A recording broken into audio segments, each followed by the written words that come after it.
ताज्या बातम्यांसाठी महानकरेला सबस्क्राइब करा आणि बेल आयकॉनला क्लिक करा। शासनाच्या परीक्षा फी माफी सवलतीचा विद्यार्थ्यांना लाभ द्या, भाजपा युवा मोर्चा शहराध्यक्ष जयेश बुगड यांचे निवेदन। महायुती महाराष्ट्र सरकारने 31 ऑक्टोबर 2023 रोजी शासन निर्णयानुसार दुष्काळग्रस्त भागातील शेतकऱ्यांसह विद्यार्थ्यांसाठी 8 सवलती जाहीर केल्या आहेत। त्यापैकी प्रामुख्याने शालेय व महाविद्यालयीन शिक्षण घेत असलेल्या विद्यार्थ्यांना परीक्षा फी माफी जाहीर केली आहे।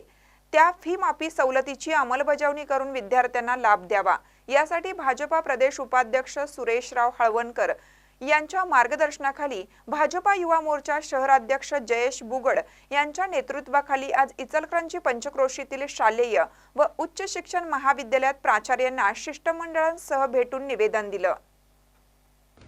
जय श्रीराम। आज आम्ही सगळेजणच भारतीय जनता पार्टी युवा मोर्चाचे पदाधिकारी आज महाविद्यालय, ज्युनियर कॉलेज, सिनियर कॉलेजमध्ये प्राचार्यांना निवेदन द्यायसाठी आज आलेलो होतो। महायुती सरकारने एक GR काढला होता, 31 ऑक्टोबर रोजी एक GR काढला होता। त्यामध्ये दुष्काळग्रस्त तालुक्यांच्या त्या 40 तालुक्यामध्ये आपला एक हातकणंगले तालुका आहे, त्याच्यामध्ये सर्वच विद्यार्थ्यांची फी माफ व्हावी आणि जर भरली असेल तर त्यांना परत मिळावी, हा GR काढला होता।